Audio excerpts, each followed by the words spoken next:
with y'all, baby? It's Fetty G with SSK Killers, fam. My mouth feel a lot better. Still a little bit of pain, but it still hurt. I don't know if y'all can see it, but this side's still a little bit of swollen. But yeah, they took my top wisdom teeth out and my bottom wisdom teeth. And you want to know what the doctor said? He said my top wisdom tooth, he asked me, have I been having, like, do I forget things a lot? Have I been having any memory problems?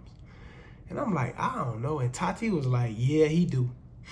And he said that tooth was pressing up on something that could have affected my memory.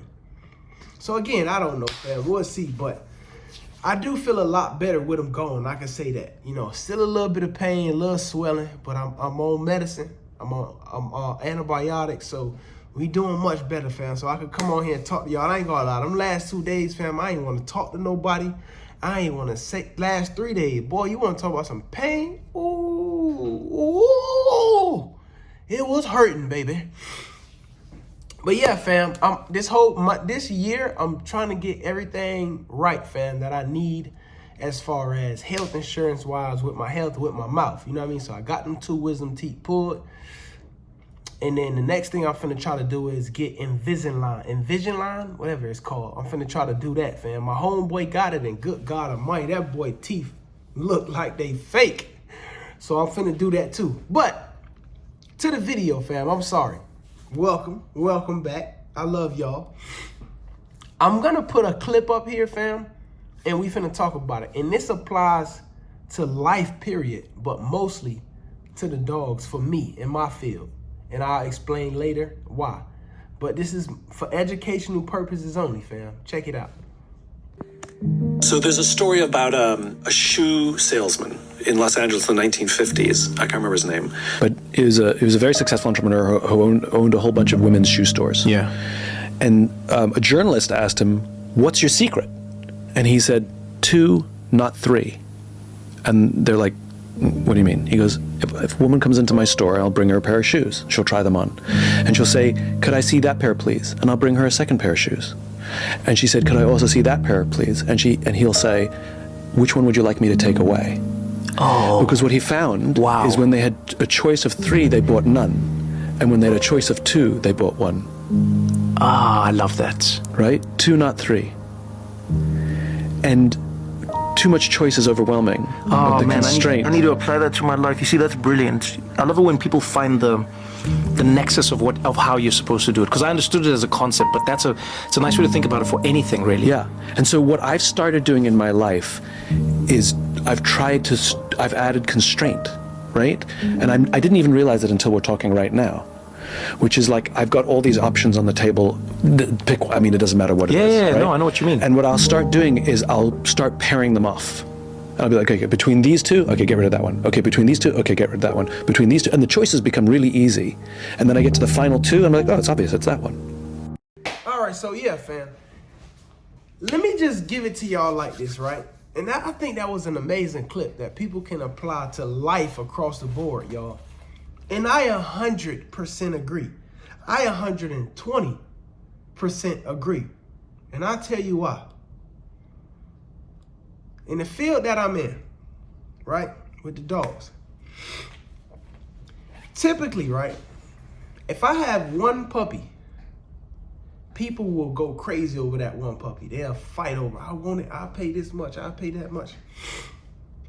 But when I have a litter of puppies and I show the whole litter, most people call and say, unless there's 1 or 2 puppies that really stand out. Let's say I got a litter and there's 2 Merles in there and they both really stand out with a unique color.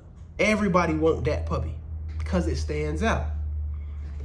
That puppy might not be the best puppy in the litter. It might not be, fam. So, when I have, like right now, I got Tank, Flash, and Jack. People calling me to say, hey, how much for Jack and Tank and Flash? Well, now they worried about the price. But they also texting me and saying, man, I don't know which one to get. I like all of them. And they don't buy none of them. So typically, fam, if I have a small litter and let's say I show 2 boys at first, and that's all the people see, those 2 boys get going quick because it's only 2 options to choose from. Especially if they almost look similar to each other. Now, let's say I sold 2 girls and 2 boys. Now that's a little different because you got boys and girls. You got some people that want girls only and some people want boys only. But if you typically got 3 or 4 girls in you showing and all of them different, people tend to, what's the word I'm looking for? They tend to battle with themselves about which one to pick, and then they get overwhelming and frustrated and they don't pick none at all. Y'all let me know in the comments if y'all think this is true. I'm saying it's true because I'm on the phone with these people. I'm texting these people, so I see what's going on. And when I seen that clip, it resonated with me really because it was like, yo, that's what people do. That's so true. So how do you go around this? I don't know yet. I'm trying to figure it out. You know what I mean? But typically when you give people a multitude of options, they don't pick at all. It's just like y'all ever, let me tell y'all the psychology behind it. You ever went in a restaurant and they had a really small menu? You know what to pick easy. But you ever went into a restaurant? I went into this fancy restaurant one time. And man, this damn menu was about 3 pages long. And it was so long, I got frustrated looking at everything and I only ordered like something to drink. And I just had drinks there because I didn't know what to get. And then my girl ended up ordering for me. Later, she was like, just get this. And then I got it and I didn't even like it. That's why when you go to like McDonald's, Wendy's, why you think these stores, boom, Chick-fil-A, one color coded, red, orange, and it's another color, red, orange, and I think white. I think it's white. But those 3 colors combined, but mostly the red, it heightens your level to be hungry. That's why you ever roll by McDonald's or Wendy's or a Chick-fil-A and you was like, you know, damn, I'm hungry. You probably really not hungry, but your mind is saying you hungry because it's seen that color. It can connect with it. When you go in Chick-fil-A, Starbucks, Wendy's, McDonald's, you know the menu before you get there. You already know you want a number 2, double, large, high C, 2 fries. You know what you want before you get there. But if you go into that restaurant that you never really visited and you got a menu of 100 things, you don't know what to get. It might be 6 things on there that you like. Now you debating on, damn, do I want this and this? Do I want, or just that? And it bombards you in a way to where you don't get nothing at all. It's the same way with the dogs, fam. Most people see my puppies and they say, yo, I like them, and that one. And I also like this one too. Now they asking me questions on what should they get? Well, I don't like trying to convince people to get a certain dog because I want you to get what you want so you happy at the end of the day. I don't want you to say, yo, I bought it because you told me to buy it. You know what I mean? Now, I could tell you things about the dog that may help you, but I'm not going to say, I think this is the dog for you because of this. Hey, this the one you should get. Now, if somebody asks me, hey, Fetty, I got this girl dog out of these 2 boys or these 3 boys, which one you think is the best to go with my girl? And I'm just looking at the structure of your dog, the color of your dog, and I'm making a decision from there.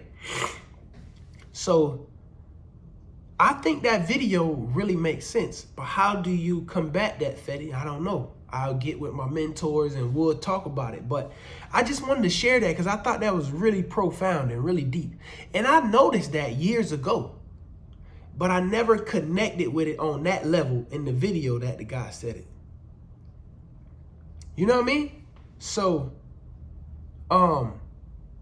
like when my man Jonathan bought his first girl from me, he knew he wanted a girl. So when he came, they wanted a girl, but he was like, yo, I also like this boy.